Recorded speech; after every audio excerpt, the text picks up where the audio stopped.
Hi everybody, welcome to my presentation. My name is Hernandez Carrillo. My project is titled Arduino-based Smart Cane for the visually impaired. Getting started, I would like to introduce my project and make clear what my project goal is. Throughout history, the visually disabled community has used either a standardized white cane or more recently on the market, a smart cane. A white cane is a standard cane such as the photo on the right labeled with number 2. A smart cane is the photo on the left labeled number 1. A smart cane is more technology based and has sensors, battery packs, and buzzers that communicate between the stick itself and the user. They do, however, have a higher demand and supply, which leads to a huge increase in the average cost. Even with insurance, in most cases, a standardized smart cane can cost up to $1,000, opposed to a white cane with no sensors and no technology, which can vary from $20 to $60. My project goal is to create a lab unit for an affordable Arduino-based smart cane. This will involve hardware assembly, programming, and testing the accuracy to make sure that it performs just as well as what is on the market currently. I began by separating my work into 3 different phases. Phase 1 includes what I have on the bottom right photo. The first step was assembling the hardware, plugging everything together, making sure that everything was getting power and everything would be communicating once programming came into play. I started off with a red board, also known as a microcontrol board, a distance sensor which detects 4 meters and has a wide range of about 15 to 27 degrees, and an open log for storage data, a battery pack, and a breadboard and buzzer to be able to communicate with the distance sensor so they can both communicate as well with the user. Phase 2 involves adding additional sensors. This will expand the wider angle detection. Miniaturizing the hardware at this point would be an extremely important step that would create a better product for phase 3. In phase 2, I would like to miniaturize my hardware because this is going to reduce the cost by about half. As of now, the project total is about a little over $100. So even by miniaturizing it and having a smart cane, it's almost compatible with a standard white cane. And this isn't even completed. I would like to fit to the cane, so begin thinking about putting the sensor at the bottom of the stick. That way it's closer to any objects that will be detected. Waterproofing my hardware at this point would make it more of a universal use for any visually disabled person who would like to purchase this. If for some reason somebody lives where there is no rain or no snow or very little rain, what about travel? If they would like to travel and they travel somewhere where there's winter or heavy rainfalls, then this is something that they wouldn't have to worry about. It would already be waterproofed. Moving on into phase 3, I would like to test the durability and create a wrist strap, as well as implementing the cane itself. This would move it from a lab unit to a field unit.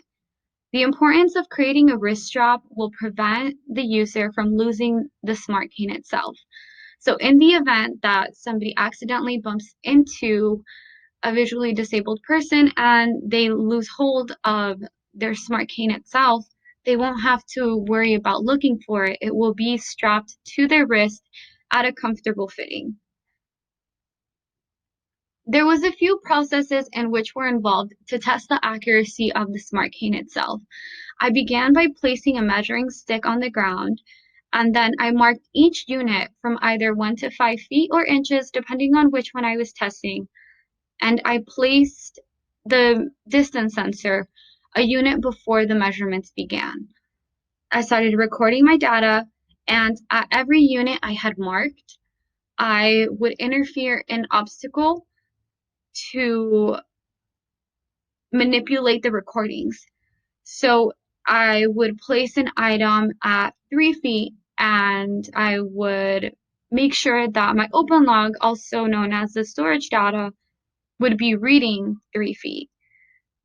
It varied amongst inches and feet. Both were interestingly different, but went just as expected. Moving forward, I would like to share my results and my success rate. To begin with, testing my short data range detection, I have a graph, a scatter plot, in which shares my results. The graph labeled y equals x should ideally be where the sensor distance in inches and the true distance in inches meet.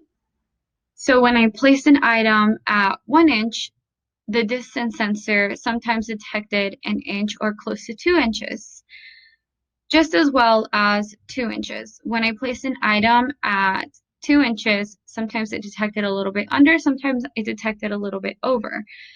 It's important to share as well that at this point, I did program my hardware to have a different melody from the initial powered on. So when the hardware was powered on, there was a certain melody that was distinguishingly different from the melody the beep that would be played when something came into contact.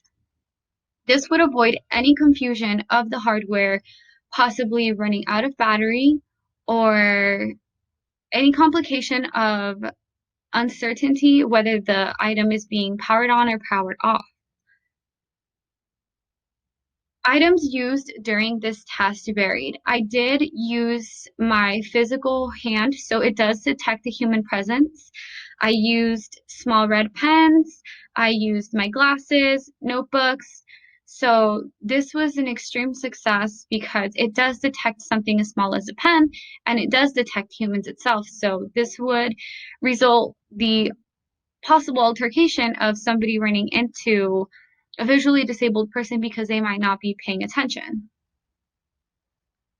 As far as my results go with feet, they varied and were a little less precise. This could possibly be because the path was obstructed in range. So at this point, the distance was laid out much further than with inches. It was a wider range. It could be because the distance sensor was powered on and there was ground automatically in range, so this could have created a false positive. However, a false negative could have also occurred by the tape that was placed on the ground to mark each unit. It could have been detecting those. For this test, the same steps were conducted just as with inches. At some cases, I stepped directly right in front of 1 feet, and in other cases, I placed glasses in front of 3 feet. And the results varied with this testing. There was sometimes delayed responses with the measured units. This could, again, possibly be because of the wider angle detection. If I had a wider angle detection, this could be resolved in the future.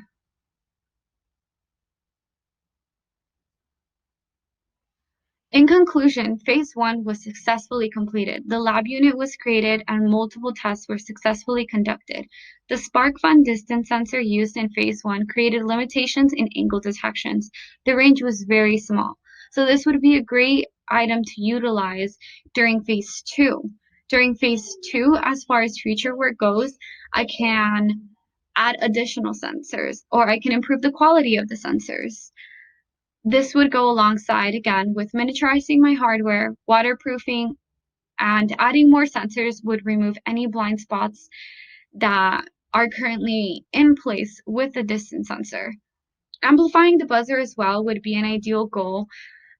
I would like to have an option that increases and decreases the volume. So if there's a visually disabled person using the smart cane itself and they're casually taking a stroll down the park and there so happens to be construction work zone close by, they won't be able to hear with the construction work zone noise. So having an amplifier option on the smart cane device itself would be extremely ideal in this situation because then the volume would be able to be raised. Just as well as if a visually disabled person for some reason walks into a library, they would be able to lower the volume because it's more of a quiet setting. This would just satisfy environmental approaches and be extremely convenient to have wherever the visually disabled person decides to go. Phase three would involve more of the fitting to cane. So this is where miniaturizing the hardware comes into play and becomes useful. Then implementing the cane and running trials in the field work would also conduct more tests in durability, and it would just create a better accuracy with more sensors. I have listed my following references in a numerical order from how my project was presented. Last but not least, I would like to give a huge acknowledgement and a warm thank you to the staff of Honolulu Community College and faculty members. I'd like to give a thank you to Catherine Bronson, Mevon, Dr. Khan, Anthony, Mia, and Leo for all of their hard work and dedication. Thank you so much.